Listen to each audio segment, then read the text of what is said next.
Welcome, everybody. We are here today with Tim Jackson and Glenn Smith, the authors of the book recently released, the Release Train Engineer Handbook. So we're going to have a rundown of what the book is and what does it have in store for you. How you doing, Tim? How you doing, Glenn? I'm doing very well. Thank you, Diego. Thank you for having us. Yeah, very Cool. well. Very well indeed. I've been an RTE myself, so this is very dear to my heart. So I'll be asking you the difficult questions. Let's see if you remember what you wrote. Can we phone a friend? Yes. If we need to. You have one. You can do it once. You have to choose when to call Darren. Well, we don't have Jez here, so we have to get someone else. All right. So why do we need an RTE book? Isn't that a normal role that everybody does know what they do? Well, it's a good question.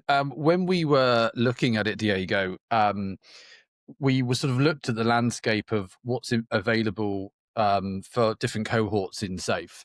And from an RTE point of view, it's an interesting one because they're so critical to gluing together the Agile release train and acting as a system thinker that when you look at the official provided training material, there's the online RTE Essentials, which is, but I think even by SCAD Agile's admission, relatively lightweight and as an introductory. It's essential. Yeah, no, absolutely. Yeah. And then the RTE course is designed as more of a reflective course after someone's been in RTE for about half a dozen or more PIs, which means there's a bit of a gap in the middle between what to do that. And then when we were talking about topics, etc., I always think about, I often write about the things I repeat time and time and time again. And a lot of the advice that's gone into this book is stuff that every client we walk into, we repeat time and time again. And when you think about it, you think, well, we know there's a need for RTEs to be successful for the criticality of the role. There's a bit of a gap between starting and having done it for a while, and we know that we got to keep giving this advice. So why not write it down? Good. I remember when I started being an RTE, people said, "What does an RTE? What do they do? HR management? What do they do? It's hard to explain." So this is a great addition to the arsenal. Thank you, Glenn. What would you say to people thinking about becoming an RTE? Maybe a Scrum Master that is planning to progress on the SAFe career, or a project manager that has been told, "You are now an RTE now." What advice would you give them? Read the book, I think, would be the first thing I'd probably say. Yes, of course. No, on a serious note, I think for me, it was when I'd been an SPC and kind of teaching a lot of the classes and things for a long time. And it was only when I actually became an RTE that it really all started to come together for me.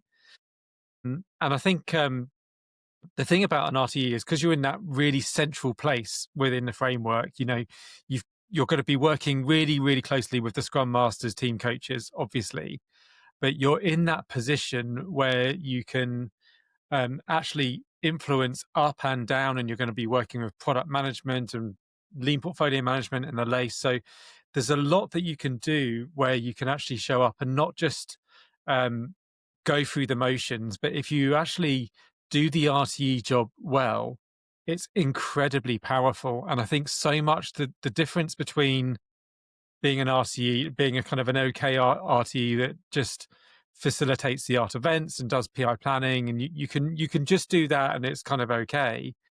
What we really found as we were interviewing a lot of people for the book and as we were writing a lot about it is that the difference between just being okay and being great comes down to all of the other stuff. So it's all of the people stuff that goes around it. It's building relationship. It's leading by example and injecting energy and all of those kind of things. So I think if you can work as an RTE and start to bring your own style and your own energy to it, then you can actually have a massive influence on the way that the art and actually other arts, if you're working within a larger portfolio or a value stream, you can have a massive influence on the way that so much work is delivered. So I always like to think, yes, get down the demos, get down facilitating the events and understand why we're doing those things.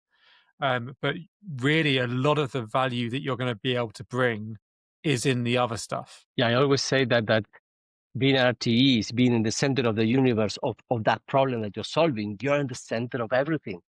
Yes, of course, you need to know the rules, the events, the ceremonies. You need to know the basic stuff. But that's like a given. You need to do. You can do much more than that. Great. Yeah, and I think it's great what you said there in being the problem solver. You know, what it comes down to, what can you unblock? How can you help?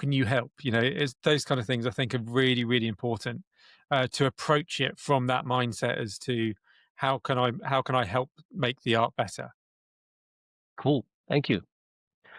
In the book, there's a phrase that says, we would argue that management in large organizations have often proven itself to be relatively ineffective in improving the organization or organizational systems, and that the RTE is ideally placed to change the organization. So are you saying that the RTE not only need to run the trains, but also change the organization? Well, I guess the short answer is yes, but there's always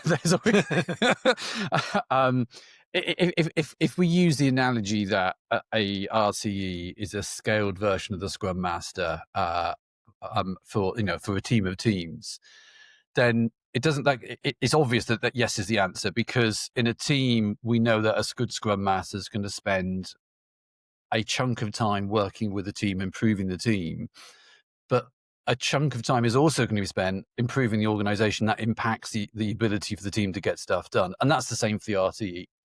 And as you guys were just talking just now about the RTE being the center of things, and I was thinking, if you want to know what's going on, you go and talk to the RTE, because they are at that sort of center point.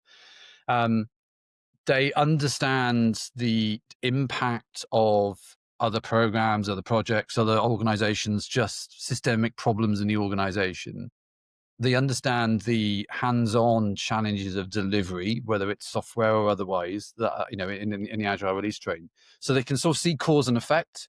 And so because they're zoomed out and they see the wood for the trees, I think they see the problem and the connection, and by making those even little experiments to make improvements and seeing them ripple forward into improvement, that's probably why it makes it easier. And also, the higher you go up an enterprise, it's often perceived that those leaders are going to be doing bigger transformations, bigger changes, but even little things on a day-to-day basis, and RTE is making the world a better place. So I think that's really the sentiment we were playing, that actually every day, if an RTE hasn't made something better every day, then they're probably not doing their job properly, because there will always be something to do. I like that. Yeah. I would also add that the RTE, it's maybe the only one looking from the systemic perspective. The managers look from their own silo perspective, but the RTE is looking at the end-to-end of the value. And it may be the only person looking at the end-to-end from a value perspective. So they have that different perspective.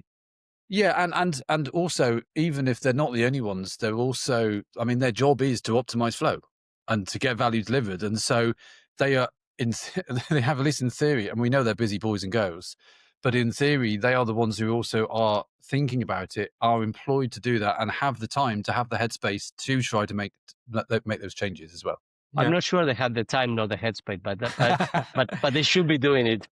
Yeah, but and I think also the idea of systems thinking and just not optimizing a component, but actually looking at everything across the entire system, I think that's a skill that can be practiced. I think that typically RTEs, we talk in the book about where do RTEs come from and the different roles that might be, whether or not it's a program manager or scrum master or whatever. But the RTEs are quite often, naturally, you tend to find that they have that mindset, but it is a skill that needs to be practiced. And I think, as Glenn says, if you're constantly measuring flow and you're looking at the data, then that does really help you to start to approach problems in the way that teams are working with that kind of lens on it. Cool. Thank you. Different question. Would it be useful for an RTE to be a technical expert in the technology that you're implementing? AI, ServiceNow, whatever it is. Is that a good thing? I'm a tech guy. I know what I'm doing. I'm going to be an RTE. Is that a good thing? I love this debate, and this is a debate that I'm sure will last for forever and a day. It's one of the big safe debates or big agile debates. Is should a Scrum Master be a technical expert? Should an RTE be a technical expert? I would always say I would prefer someone with the right mindset than a technical expert any day of the week. And I quite often use with the place where I'm working at the moment. It's highly technical, really highly regulated environment, and I quite often joke that I want it to pass the Tim test. Like if you can explain things in a way that I understand, there's a good chance that actually we're kind of summarizing things in a way that other people in the business are going to be able to understand as well. But so often, and I was looking at some epics today. And there were lots of acronyms in the titles and things like that, and it kind of forces you to go, hang on, what do we mean by that? Like, and there's so often if you're a technical expert, you can kind of get into you assume solutions that everybody else knows yeah, that. and you can get into solutioning too much, and you can start to stray outside of your lane. And I think if you're not a technical expert, that can be really, really helpful.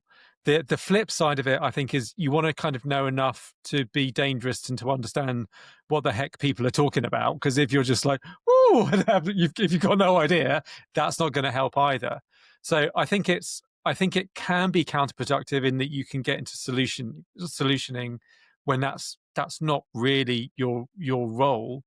But swings and roundabouts, I think. But I would always lean on have the person with the right mindset, but also as an RTE, it's so often just seen like if it's like extrapolating it from what a Scrum Master would do, you've got to have the right kind of people that is going to be well enough connected within the organization that is actually going to be able to unblock things and have a bit of gravitas and be able to talk with senior leadership and things like that, because the RTE is a really powerful role. So it's those things that I look for more, rather than you're an RTE in this particular, like use the examples ServiceNow or AI or whatever. That can be a help, but quite often people, I think, lean on that far too much as a prerequisite. But actually, Glenn and I see this all the time wherever we go, and I'm sure you do as well, Diego, is that actually the problems that we see, and this is why we have the principles, the problems that we see that you need to unblock as an RTE are fairly universal in nature. And so it tends to be that if you've got the right mindset, you know how to apply the toolkit, that's more powerful than having domain knowledge, in my opinion. Yeah, I Glenn, agree. are you in the same camp or on the other camp? No, I agree. Yes, agree is the short answer. Yes. It's almost like we wrote a book together. We started to flesh some of this stuff out. But I didn't write the book, and I also agree with you guys. I always thought that, or say that my superpower as an RTE was not being a software developer. I know enough to talk to people. I know enough to understand what they're talking about, but because I don't know enough, I can ask all the stupid questions. And why do you do it that way? We don't know. Okay, let's go and figure it out. Yeah. So sometimes so being to do that. Sometimes being the idiot in the room is a good thing. Yes. That's what I always say anyway. Gives me a lot more confidence. What have you left out of the book? What didn't you have time or enough pages to include in the book, and you wish you had included it? So we give the audience a bonus. Yeah, I think we didn't really talk about AI in any great level of detail, and as you can imagine, the book writing process is not as agile and as quick as writing software. And so I think, if we were doing it again today, I think we'd probably talk more about that. But I think, I'll be honest, today... So there is a second edition coming? Watch this space. No, no, I'm joking. No, there's nothing planned. I think the reality is today, AI is an evolving beast. And I suppose the risk is, and to be fair, we touched on thinking about doing this some time ago, including it, but it's still quite embryonic. And any advice you write today, especially in something as long lasting as a book, is likely to be dated very quickly. So, for example, at one point we had quite a lot of information about tooling in there, not from a how to use it, but just some of the capabilities and comparisons. And we thought, while this is valid and it's useful, because these are some of the questions we get asked time and time and time again. So it was almost like go to our knowledge repository of what we tell people. It will date it. And we wanted long lasting, evergreen information. And I think at the moment, at least, because the tools are evolving so quickly, a book is probably not the right mechanism for that, without having to do constant reprints, which again isn't very effective and very ecological as well. No, that's not to say that if we have some time that there might be some online top tips or whatever. But we also know that Scaled Agile have just released the AI version of the RTE course. So I think that where we are today is probably covered good enough. Maybe ask me again in 18 months' time. I'd forgotten about that whole thing that we did this marvelous matrix of like all of the different types of digital whiteboards that you could use and stuff, and we axed that for those reasons. But it was a bit of a coincidence that I think the book came out 2 or 3 days after the Scaled Agile launched the AI portion. It was like literally like a couple of days. I was like, great, brilliant. But we did kind of foresee that, and we do very explicitly at the beginning of the book say, this is a stitch in time, if you will, and if you want the latest information, we do recommend that you go to the Scaled Agile Framework website for a lot of the latest guidance, and continue to look for the advanced articles and stuff like that, because that is what Scaled Agile do. They're constantly looking at any evolving wisdom that they're finding from the community. So I feel like we've done well in we've focused on the principles, we focused on the mindset and some of the stories of where we've seen things that have worked and not worked that will stand the test of time, that we think people can learn from. I think I would say the same thing as Glenn. If there was anything more guidance on AI or how to use it and how not to use it, is probably how not to use it at the moment is more important. Good, thank you. Now let's move into more technical questions. Why do you say that coffee is the best tool for the RTE? Coffee is the lifeblood of champions. No, I think Jez wrote that bit. No, I think on a more serious note, I think that coffee is really important in that. Sorry, is that because they don't sleep and they because have we so don't much sleep work because okay. That is definitely. I mean, certainly I've got 3 young kids, so I don't sleep anyway. But no, I think the notion is really important, and which leads back to what I was saying earlier, which is so much of what the RTE does, which is adding real value, is around those conversations, building relationships, those deeper kind of off the book kind of conversations that really help to build relationships. Because a lot of what you need to do to be a very effective RTE and to solve problems, you need to have the social standing and the relationships, and that in your relationships with the different people on the art, in order to be effective. You can't just kind of be the guy that no one knows and then go and just kind of bulldoze over someone else's problems. And it's one of the reasons why we spent some time doing the empathy maps and stuff like that, is because what we believe is so much of what the RTE does that is important is about the people and about those relationships. Makes sense. One of the things that I always struggled as an RTE was I became the Jira police. How do you avoid becoming the Jira police? You set up all these frameworks, all these standards, set up Jira, and then nobody pays attention. And you need to build a report, and the data is not there, and you need to chase everybody, and you are the hateful guy, or everybody hates you. How do you avoid that? What's the secret? Well, I think it's quite a simple secret, really, is you need to start with why and explain to people why we're doing what we're doing. If I had this conversation quite recently with a client, and I was talking with a very senior leader, and I was saying, well, can I have some feedback for your internal Agile Center of Excellence? And they were saying, well, they're constantly coming out with new ways of doing things on Jira and new processes and whatever.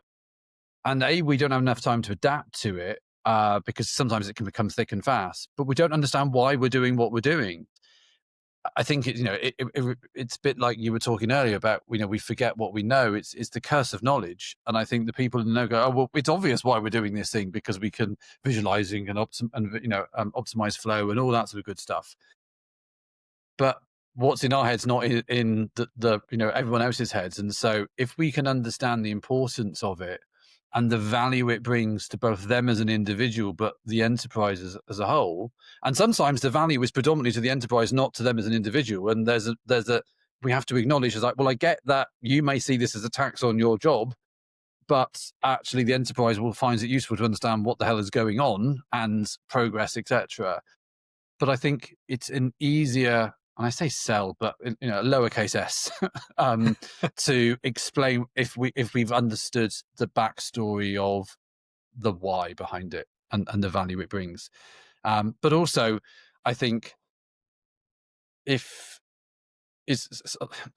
think that sometimes there's a bit of a correlation of people who don't want to do it, who are maybe not also doing Agile themselves, or at least pretending they've changed the names and not necessarily being that effective. And if we demonstrate that, well, yes, you are let's be honest, it can seem like, and to a certain degree, there is an element of reporting because delegated work has a responsibility to communicate. And, if we're communicating through Jira for that message, can seem like it's not anything for them. But actually, if they're doing it as well and seeing how Agile can help their teams, I think that also helps. So it's not just something that's been imposed on them; they are part of the solution. So that would say start with why is the short version. All right, makes sense. Next time I'll give it a try. I'm pretty sure I explained it, but nobody paid attention. Yeah, I had a good story of actually when I did this when I was working for basically being an RTE. We weren't actually doing safe, but it was the same job by a different name. And so I was looking after a fairly large team. They were doing a lot of delivery, and I kind of had this epiphany over Christmas one year where I was going to stop being the Jira police and saying, you need to fill out this and you need to close down your sprint and you need to do that and the other. And I just said in one of our syncs, they were saying we need another person because we're completely snowed under. Like we're not coping. We really need more people. And I just brought up Jira and said, show it to me in the data. Show me in the data where it proves that you're struggling and where you're running late. And they were like, oh no, well we keep on, we're not logging our hours correctly and we're not closing things down and we're just trying to brush things under the carpet. It's like, well, that doesn't help. If you can show me in the data how you need a new person because you're not meeting your deliverables or you're committing to too much or whatever, make that transparent. And then I can go to my boss and I can get us another person. But in order to make that decision, the data needs to be correct. Data. And we went from there overnight from me being Jira police and saying, I'm going to look at your report and ask you questions, to people saying, look at my chart, but because of my chart, it's saying that actually we've got too much work on, or we're not going to meet this deliverable, or we're not going to do this. It comes down to become their tool, not your tool. Just ask them to show you how, based on the way that they're managing their information, because it is theirs at the end of the day, how can you actually make decisions based off of it? And I had a very similar conversation the other day with the place that I'm working at the moment, where we were going through another one of the syncs and it felt like people were just kind of going through the motions. And we had that same thing. It's like, why are we measuring this? What decision are we actually even trying to drive from this? Is anyone even looking at these data points that we're saying that need to be completed? And people are like, okay, what data do we actually need in order to make decisions? Let's start there. What decisions are we missing? And what data do we need to support that so I can make a good decision off the back of it? And I think if you start to do that and visualize things in that way, and show people that how you're using the data and why you're using it, that's far more important. So that's what I tend to do, is make it visible, make it transparent, and Makes sense. like Glenn says, it comes down to why at the end of the day. But just you need to just bring it to life, because we don't just do these events and ceremonies and things just for the sake of it. They actually have real purpose. And we need to bring that back into the syncs and PI planning and things that we're doing, because it's so easy to just have these really almost like status updatey type meetings that actually just don't really add that much value. So focus on the why and the intent of what we're trying to do. Cool. Thank you. In the book, you also mentioned that you need to balance the need for delivery and the need leaving space for failure so the team can learn. My experience is that the team are always struggling, or the management is pushing for more delivery. So how do you create that balance? How do you create that space? I think this is probably one of the the tough elements of being an RCE or a Scrum Master for that matter, when you have a responsibility ultimately to help the organization to deliver. And let's be honest, have we ever walked into an organization that doesn't have enough work to do and is feet on the desk staring out the window? If you found them, we would have been working there ourselves. Let's be honest. Or they will be out of business. We've run out of work for this PI. Like, really? Yeah, I'm just going to do a bit of Netflix. Said no team ever. Yeah, no, absolutely. So, given the fact that there was always more to do than we have the time management inclination, all the normal sort of problems, we do have to, but we have to get better to deliver more. Now, to get better, we need to be deliberate. To be deliberate, we need to spend time and money. And time and money sometimes is we'll do some training. Maybe we're going to do an inspect and adapt workshop. Maybe we're going to do a retrospective, or maybe we're going to enable the team to have a safe to fail experiments. That means they learn, which allows them to improve. And part of, I think, the RTE's job is, whereas the Scrum Master can probably almost do that under the radar because the people who are probably wanting stuff are a little bit detached from that level potentially. The RTE needs to champion why we're doing those things, and we need to make those investments. And I think it comes back to, in the same way, how do you not be the Jira police? We start with why. Why are we doing these things? And to be successful, you need to have been given the space to enable improvements. And that space to be an enablement is the permission to do those sorts of activities. But you also need to balance that with, well, I'm not going to do something that's going to crash the entire PI. You've got to look for those controlled elements. And I used to use this analogy for a Scrum Master, but I think it also works perfectly valid for an RCE. It's a bit like a Sherpa taking a group to Everest Base Camp. When you're on the rock and taking a selfie and fall off and twist your ankle, it's part of the experience, because the Sherpa knows that you can get to base camp. But the minute you're about to fall off a cliff, they grab you by the scruff of the neck. So it's knowing when to allow the ankle to be twisted and knowing when to grab by the scruff of the neck. And I think that's the skill that a Scrum Master or an RT needs to have. Interesting. Good analogy. Thank you. All right. Thank you. Let's switch gears more into the coaching part of the RTE, which is the so far was more of the technical, what do you actually do? Now is how do we do it, and how do we convince people to do what we want them to do? So I know your team are a trained coach, a professional coach, not just an agile coach. What aspects of coaching, or what skills do you use from that coaching background experience into the RTE? What have you actually used, or what could be useful for an RTE to learn from that coaching background? Yeah, I was working as an agile coach and as a consultant for years before I studied executive coaching at Henley Business School a couple of years ago. I kind of like I'm sure many people would, thought, I'm a coach, and I would introduce myself as a coach before. I went and turned up day one with master coaches, ICF, International Coaching Federation coaches, and they did a demo of proper executive coaching.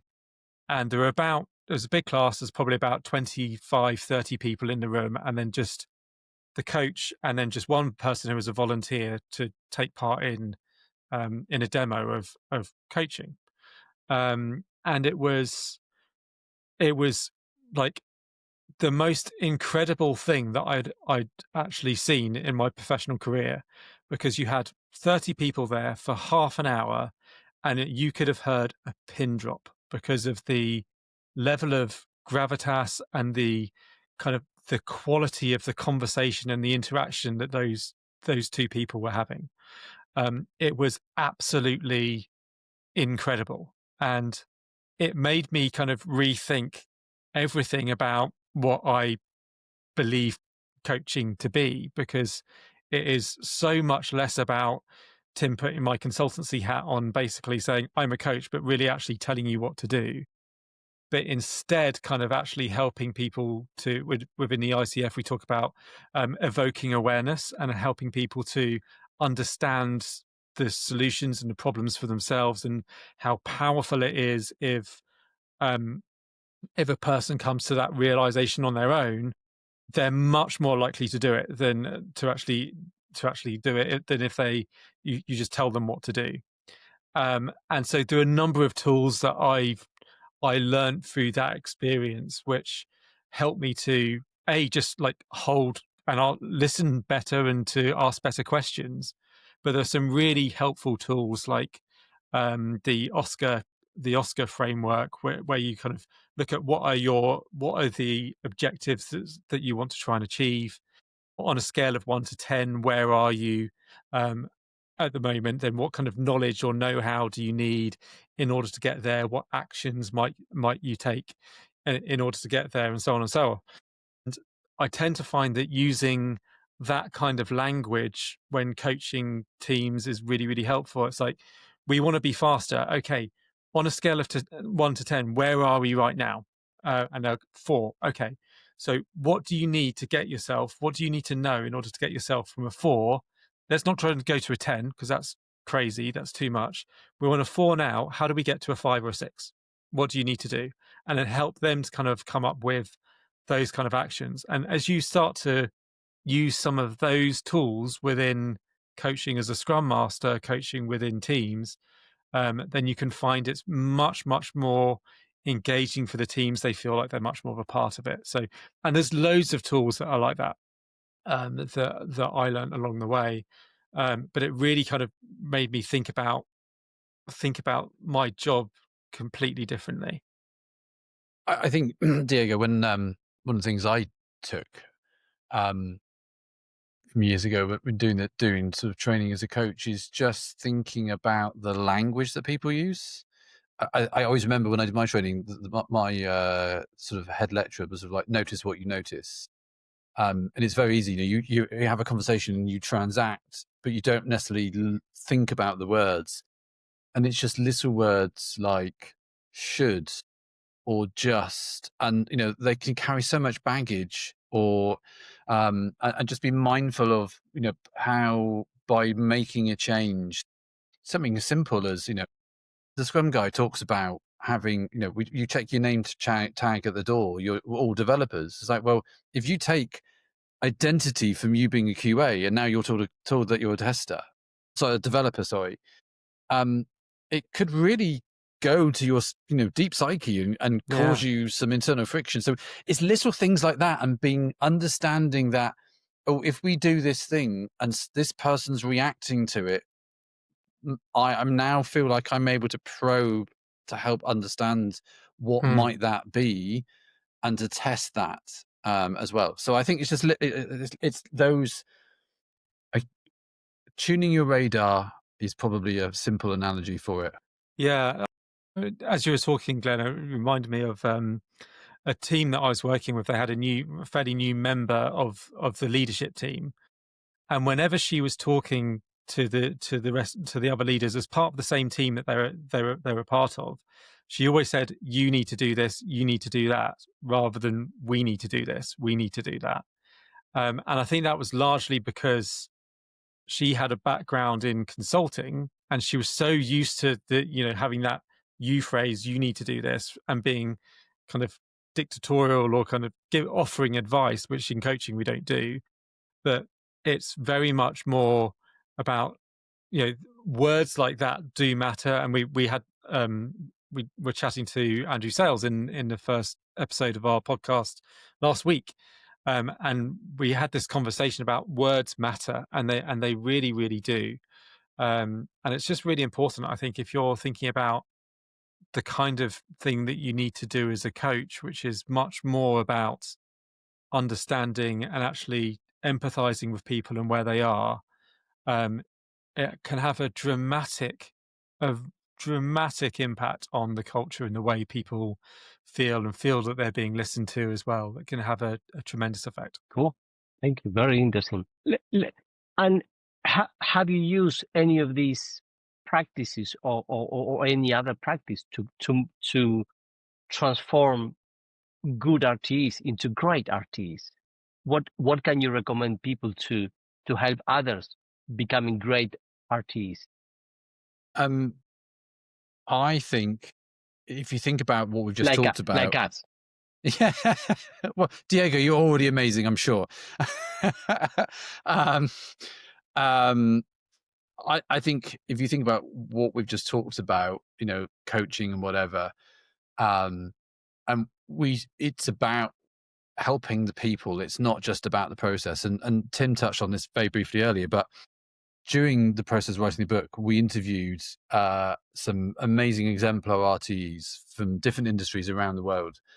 And while it shouldn't have come as a surprise to us, because we know the manifesto talks about people rather than process, when we sat back and almost did that sort of coaching modeling of, well, what do we notice about these people? What makes it why these people are so good at why they are at what they do? The modeling really showed us that actually they're great with process, but they're amazing with people. Most of their stories were through the lens of people, rather than, oh yeah, well, I turned up and I had some sticky notes.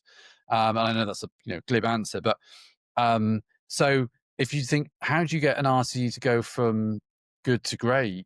It's to learn to be good with people. And so something like a coaching training, it doesn't have to be as in depth as the one that Tim did or something that I've done, but even elementary people coaching, which you could do online or with a book or whatever, there's tons of great resources, or ideally go on a course and experience it. Because like Tim was talking, being involved in someone who knows how coaching really works just blows your mind. Yeah. And I think it's therefore being self-aware of what you're doing and what you're saying and what it may mean.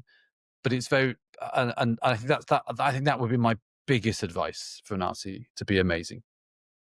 Yeah. Cool.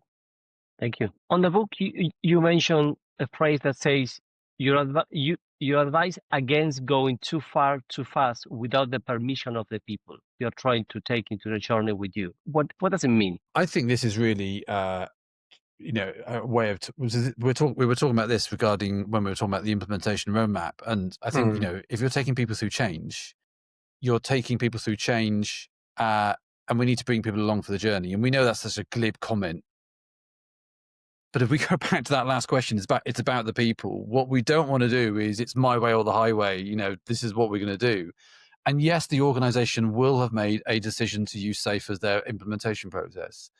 And so that is not a negotiable, but how people connect with that change activity and their role potentially evolve, the RTE needs to, if it's in a transformation change point of view, needs to bring people along and don't go too fast. And everyone's got different journeys. And so how they go from A to B will be different for everybody else, and how quickly they go to A to B.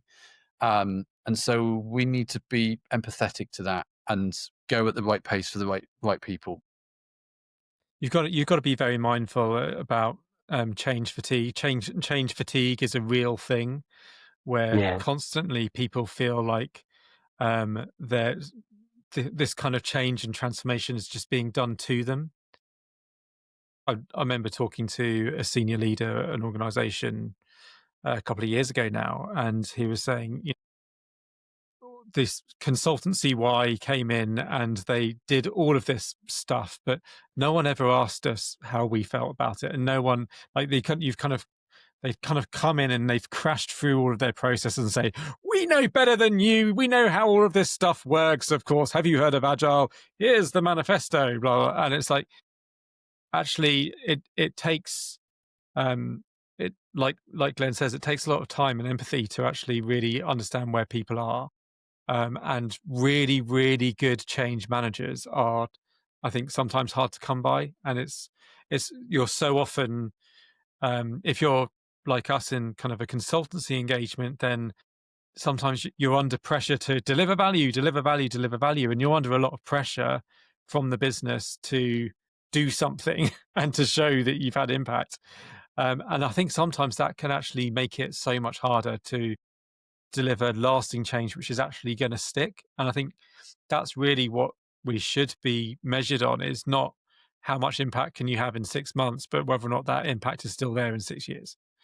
And I think one of the challenges on the back of what Tim has just said is, for RTE, many enterprises will use we're going to take people along for the journey, and then make zero investment in taking them along for the journey. Or they think that what they're going to do is they're going to put them through a 2-day training course and think, well, that's taking them along for the journey, isn't it? Or I sent them a vision email 6 months ago.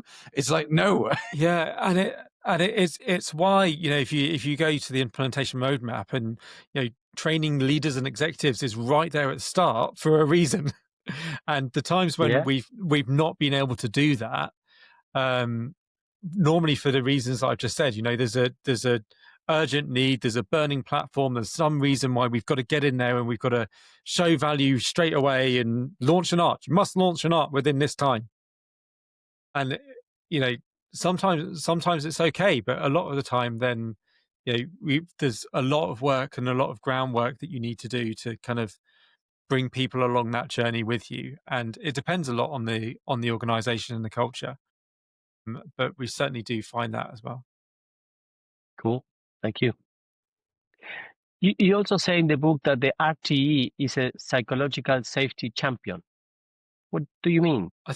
We spent a lot of time looking at and the psychological safety section in the book is actually something that Glenn and I spent quite a lot of time bouncing off of each other, didn't we? We were kind of, I think I wrote the first bit and then you added some more to it, and then I added a bit more, and it was kind of a bit like stacking of cups, kind of working out what the most important bits are. And what we find is that the psychological safety is absolutely critical to any kind of high performing team. You only have to look at Project Aristotle that Google did when they interviewed a load of teams, 155 teams or something, wasn't it? Something like that, across business and technical teams.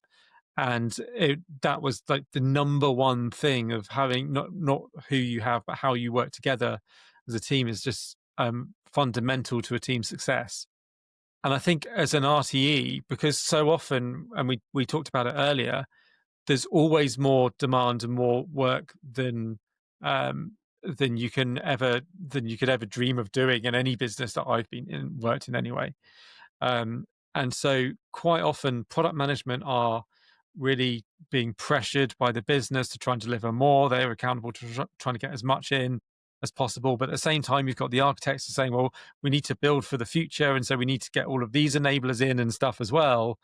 And I think then you kind of have to have someone has to go to bat for the art, essentially, to say, hang on a minute, guys, we need to make sure that we are able to say no to things. We need to be in a position where, if people are saying yes, but with their mouths, but saying no with their body language, that we start to interrogate a lot of that as well.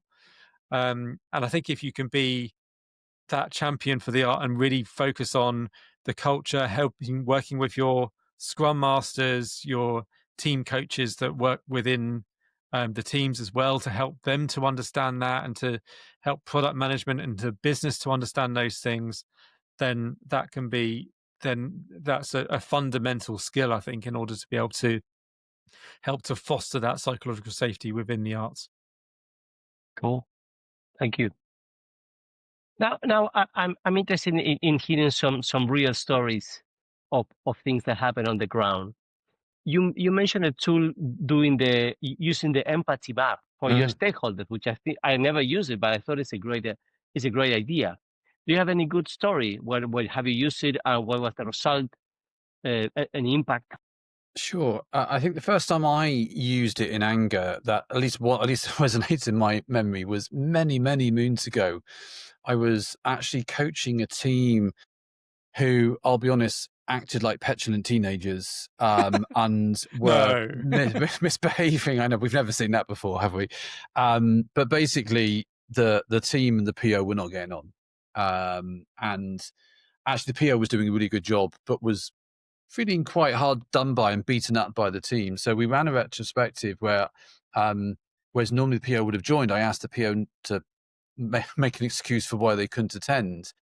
And I ran a retrospective using the empathy map, and I had the team think about using the empathy map as a mechanism of how is the PO feeling, what they're seeing, what they're hearing, and going through that process. Because in essence, we spent an hour I tried to get the team to spend an hour in the PO's shoes. They realized that their behavior was not helping the relationship and that they needed to interact differently with this.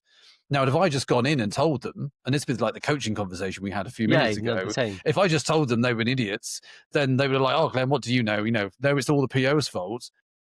Off the back of that session, their behavior changed almost overnight. Wow. So, and and I'm sure, from Tim's coaching training and all that stuff I've done, that there are coaching interventions where you can take an individual client, but actually it's a really powerful tool. And I think that, and with our sort of exposure and thinking about how, you can be empathetic of other people through, coaching activities, which is why we wanted to use it in the book, because it's very easy to say, and you could look on the Safe Framework website and see a business owner, this is its responsibility wheel. You go, oh, that's easy. But what does it really mean to be a business owner? And we thought this is a nice way to almost sort of put on that business owner persona for a bit. And you go, well, how might they be feeling? How might they perceive how the teams or arts are reacting to what they're saying, so that we can understand that person better, so that when we work with them, we can be better with that person. Because the reality is, I'm a firm believer, I can change me, I can't change you, Diego. More's a pity. I mean, normally I want to change my kids, normally to make them be quiet when I want to watch the TV or something. But the reality is, if I can only control myself, and I can try to influence you, but I can influence that person through by changing me. So I need to understand that other person so I can change what I'm doing. And that can come to subtleties in the way that you might phrase a question, and actually understanding, in understanding where they're coming from and some of their challenges, then you might just phrase things, say the same message, but just phrase it in a different way, which is just taking that into account. I've used it a lot when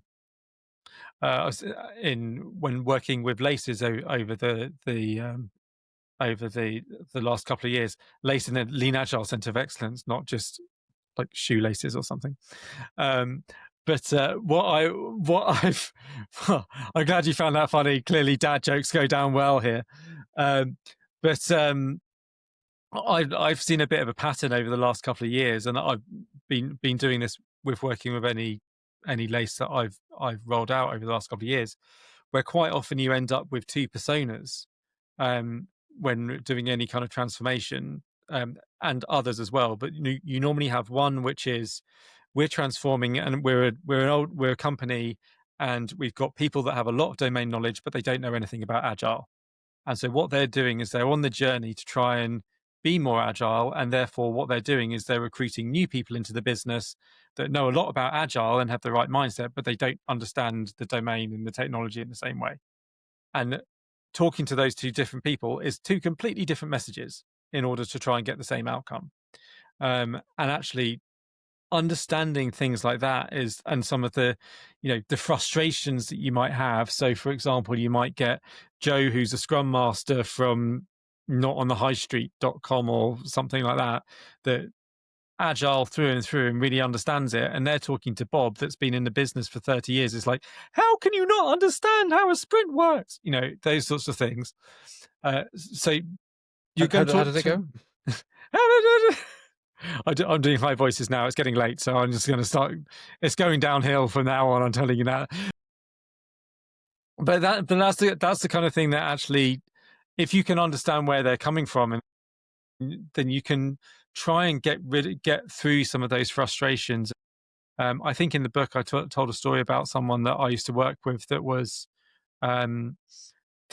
really, really challenging and like really prickly. With like, it felt like any idea that we had, she would just shut it down immediately and just like straight away. Did we tell this story in the book? I can't remember if we told this story in the book. You'll tell Possibly. me. Tell me. It's a good story anyway. You get it for free now.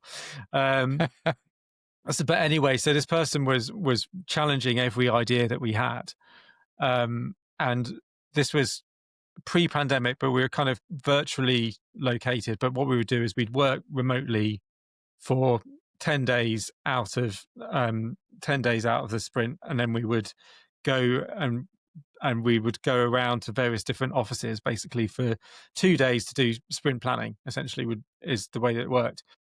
And we ended up going to her office, and we found out, or I found out, everyone else probably knew, but I found out that this person had come up through the organization on the customer service desks, and she spent years and years listening to customers' complaints, working with people that are literally on the front line of every bad phone call, every customer complaint, every issue that you had.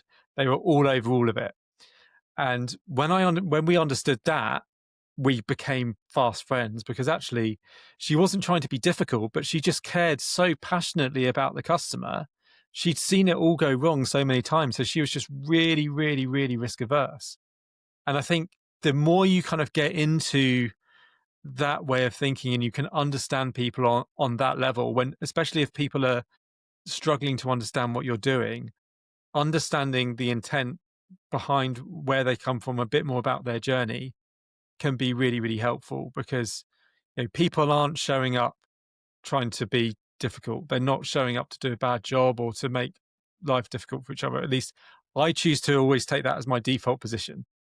I'm sure there are some people that fall in that camp, just want to be difficult. But I choose to always come down on the side of people, if they are struggling, they've got their own lives as well, and there's probably something else that there's maybe another way that we can understand and empathize with their situation. And that comes back to what we were talking about earlier around a great RTE cares and understands the people. And it's not just about doing it and paying lip service to it, but it's the Kim Scott radical candor thing of the first thing you need to do is actually care. Like, it's not just it's on a job description, so therefore, Diego, you must go and care. You actually need to care. And if you get that bit right, then a lot of the other stuff comes from that. It comes from that, we talk about servant leadership, or I like the phrase servant-hearted leadership. It's that idea of being a really good RTE, a really good leader in any organization, agile or not, comes from actually really caring about the people. And if you do that and do it really, really well, then great things can happen from there. You talk about caring about the people, Tim. Reminds me, many moons ago, when I was first a manager at Motorola, like many managers, was promoted and then was a sucky manager until I sort of developed the competencies. I remember doing some personal training on being a manager, and there was an element about, I remember reading about and learning was that, how it's good to do one-on-ones with your team every week and sit down and, and yes, I was working with software developers who thought I was a complete freak, who wanted to sit down with them once every week and said, well, how are you? How are you feeling? What's going on? Etc. But the thing I remembered though about caring was, you should know the people, because people are people and they're all unique, and we should understand who is in your team, and that's what makes them special. And so their example was, if you open up with, oh, how's the kids and how's the family, that's code for you don't know, as opposed to, how is little Johnny? How is Bob? How's the wives at art class? And it's creating that connection as opposed to the flippant answer, which we sort of do that professional corporate platitude sort of.